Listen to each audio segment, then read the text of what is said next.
दुआएं मांग रहे हैं कि मोहम्मद जो है हमारी शफा कर दे। ये देखो अपने करतूत।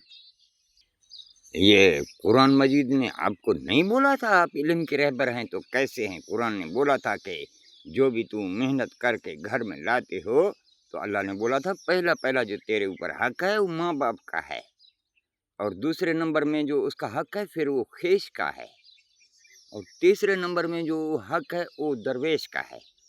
ये तो बोला था खेश यानी माँ बाप, अगर उससे तुम्हारा फंड बच जाए तो फिर माँ बाप के जो रिश्तेदार हैं यानी अब्बू का जो भाई है यानी वो हो गया चचाजाद, यानी वो उसके खेश हैं क्योंकि अब्बू के करीब है तो तेरे खेश हैं।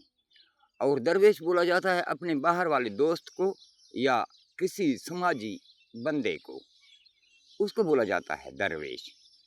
तो जब आकाए मदीना रहमत थे, खुद अल्लाह से सब कुछ रहमतें लिए थे, तो मुझे ये तो बता, तो फिर उसको अगर फंड मिलता तो अपने घर को भरता, उसके बाद में जो बच जा तो वो कुरान पे क्यों वो खुद नहीं चलता क्या?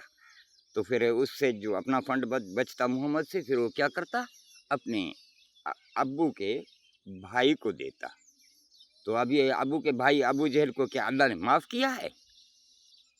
अबू जहल को चाहे वो आका मदीना का चाचाजाद है, कितना भी मिन्नतें किया फिर भी उसने इनकार किया, फिर उसको अल्लाह ने माफ़ किया। उस तरफ से बोल रहे हो कि उसके घर के बंदे को अल्लाह माफ़ नहीं करता है क्योंकि वो इनकारी है।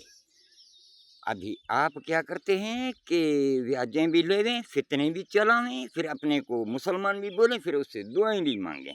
अच्छा दुआ तो मांगते हो, अल्लाह फिर क्या करता है तेरे से? वो तेरे ही अंदर में छुपा बैठा है और तेरे ही हाथों में से तेरे ही मुंह में बोल रहा है कि ये फेट है तेरे मुंह में कि मैंने नबियों के चाचों को नहीं छोड़ा है, पैगंबरों के बच्चों को नहीं छोड़ा है। तू फिर वो अपने को नार को ऊपर करेगा, वर्जिश करेगा, बस तू फोतने चलाएगा, फिर दुआ में तू आएगा। ये मोहम्मद अपने अब्बू के भाई का जान नहीं छुड़ा सकता है, और ये जो है फिर उसी का ये वर्जिश करेगा, फितने चलाएगा, फिर ये अपनी जान छुड़ाएगा। आजा आजा, ऐसा नहीं कि अल्लाह जो है वो किसी से नाराज हो जाता है तो नाराज हो जाता है। अम्मा हर वक्त तू कितना भी मुनाफिक है फिर भी अम्मा बोलेगा कि मेरे बच्चे हैं, तो अल्लाह भी ऐसा है, बाप है, फिर भी देखता है मेरा बेटा है, क्या करूं? तो आप इंसान बन जाओ, सारी इस रस्सी को पकड़ लो, अल्लाह ही का भाई बन जाओ। देखो 1 रुपए का चेहरा है, सब 100 रुपए उससे निकाले गए, 100 रुपए के चेहरे हैं भी रुपए। तो बाबा आदम भी एक ही चेहरा है, अम्मा अठाना है, अठाना बाबा आदम है, दोनों को मिला दो तो ये बन गया इंसान।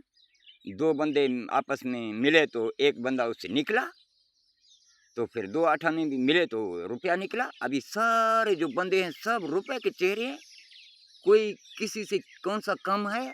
हैं तो सब रुपए। तो आप इल्म के जाहिल हैं कि फितने डाले हैं, आपसे हम नाराज़ नहीं हैं। अल्लाह बोल रहा है अगर आप आ जाते हो तो रहमतुल आलमीन है, रब्बिल आलमीन है, तमाम जहानों का करीम है और वो करम अल्लाह है। आ जा, हमारी नफ़रत नहीं है तेरे से। आका मदीना ने किसी दिन नफ़रत किया था, हम भी वही हैं, चाहे फेंट करोगे, बंदूक मारोगे, चाहे हमें भूखों दे दोगे, भगाओगे, तो भी तो है, आका है ना तू हमारा। हम तेरी खिदमत में लगे पड़े हैं, अब अगर तू नहीं देख रहा है, चलो परंदों में तो आप हमें को देख रहा है, चिमटियों में तो देख रहा है, हम वहाँ पर भी तेरे को झुक रहे हैं। ये तू देख रहा है क्या? ये सीटीसी कैमरा ये नकली तुझे देख रहा है, अल्लाह का कैमरा नहीं देख रहा होगा? होगा। आप आ जाओ, सबका इसीलिए बोला था इस्लाम यानी सब की सलामती, दरख्तों की, परंदों की, इंसानों की, मुल्कों की, समाजों की, हमसायों की, सब की। ये इसी को बोला जाता है इस्लाम, सबकी सलामती। इसी को ही बोला था अल्लाह रब्बिल आलमीन ने। आम, आम का दरख्त यानी बगैर कांटेदार और फ्रूटदार, झुका हुआ, लाठियाँ भी सहले फिर भी साया भी करे, फ्रूटें भी खिलाए। आका मदीना भी वो थे, खिदमत भी किया करते थे, किसी के पत्थरें भी सहा करते थे, किचरे सहा करते थे, फिर भी उसके लिए साया करते थे।